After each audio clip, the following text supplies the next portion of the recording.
In other news, the infamous Santa Claus Killer was seen fleeing from Tiffany Jones Wilson Watson Macroge's Phillips Tannenbaum Hospital. The attack left several people moderately annoyed. Our guest this morning began spontaneously speaking gibberish. Tell the viewers, what happened to you? The Santa Claus Killer victimized me. But you also have said that a man named The Source hit you with a laser.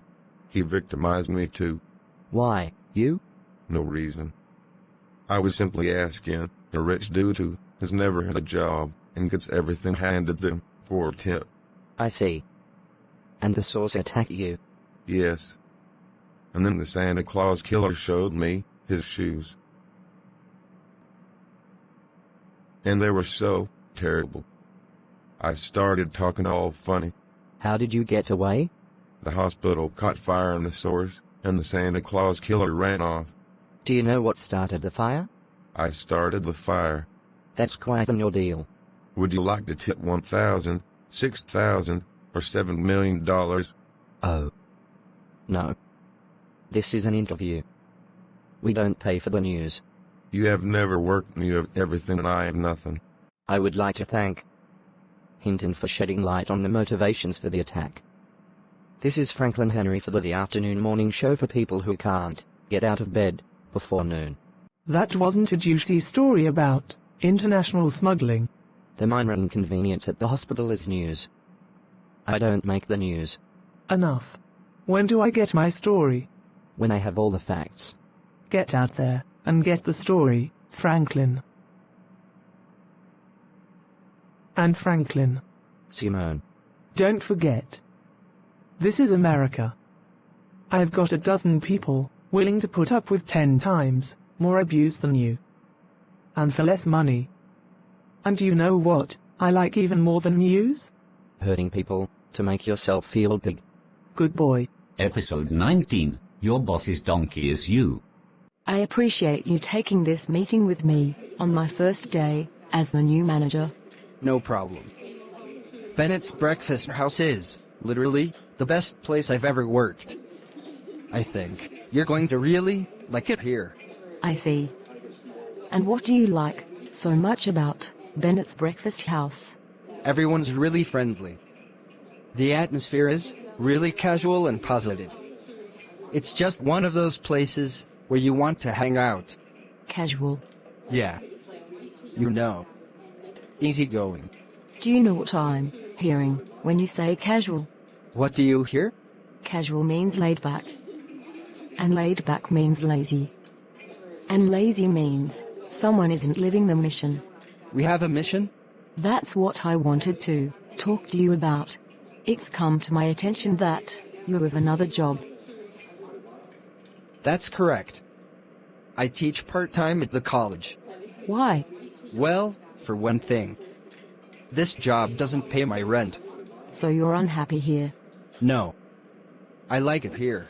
But not enough to focus 100% of your energy here. I have to pay the rent. I mean, also this man makes me work at the college, or he'll do terrible things to my friends. Have you heard of a calling, Chad? Yes. Good. Then, you know that you only get one calling. Friends. Family. They come and go. A calling is forever. I'm not sure that's really accurate. I think you need to ask yourself this. Are you ready to live the mission? Or do you expect me to change myself to acknowledge that you have friends and family? Okay. Go home and think about it. I expect your answer in the morning. My shift is only half over. Oh. So maybe friends and family can wait? No. I'll go. At a better quality restaurant near the water. Look. I have to deliver the story Simone wants, or this could go very badly for me. So you're her donkey. Hee-haw. Feels like crap, don't it? Are you going to help me, or what? Why don't you just quit? Why do you follow people for a living? Student loans. I have to pay student loans. I mean, it's not that bad. I'm outside a lot. And very rarely does anyone shoot at me. I'm kind of my own boss. I mean the client is the boss. But you know what I'm saying. Yeah, well I have student loans too. So, bent over. That's right. What if we make Simone the story? You mean how she stalks people and terrorizes them? Exactly. That's not the worst idea. We follow her. We follow her everywhere. Then, when we've got the footage, you broadcast her dirty little secrets live. It's time for the devil to wear Prada somewhere else. Actually, she wears imbalance. Back at the apartment, Mr. Von Case came by. What does he want? I can't understand a single word he says. What kind of operation are you clowns running here? He wants to know what kind of operation we're running in here. In here to note of you of a 24% rent increase. He's raising the rent 24%. Excuse me? Pandemic has increased my costs. Don't blame the pandemic. That's over. Januari 6th. January 6th was years ago. War in Ukraine. We're not at war in Ukraine. World War II. Civil War. Berlin Wall. Wen stellen lost hergroven? World War II, Civil War, Berlin Wall, when Stella lost her groove. Those aren't even all events. Listen here. How do you expect Chad to come up with extra money every month in this economy? You could help me. Chad, shut up a minute. I've just had a breakthrough. Do you know what I can do? Finally. I can understand, Mr. Von Case. That's great, Cynthia. the next day. Didn't I see you a few blocks ago? Did you? I'm so lost. Maybe you could help me. Are you stalking me? No. No. I sometimes follow people. But Follow people. Sounds like we have something in common. I'm just looking for the blue pearl. It's over by the docks. 3 streets from here. Thanks. Thank you.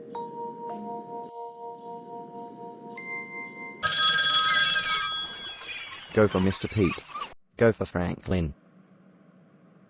She caught me. She knows I'm following her. Get out of there. Get out of there now.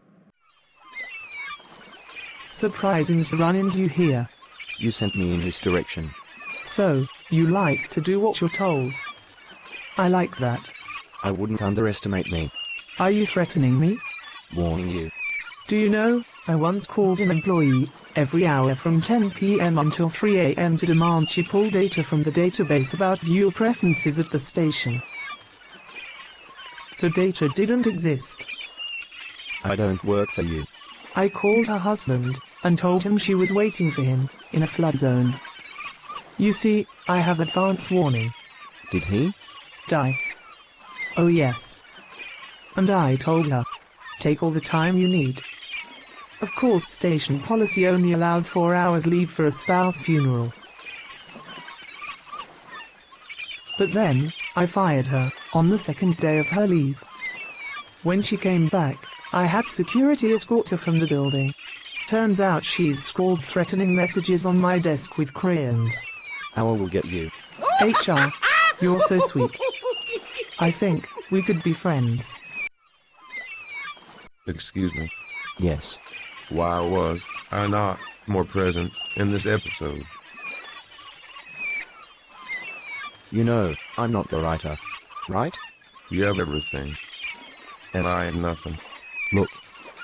I'm kind of in the middle of a scene here. Respect the craft, would you? I'm not just some one-dimensional character who only appears in one episode. Until next time. Disturbing. Isn't it? I've been an American as long as any of you. Don't make fun of workplaces. You either avoid the reality of how you're treated or you cling to your abuser like a cult member loves their profit.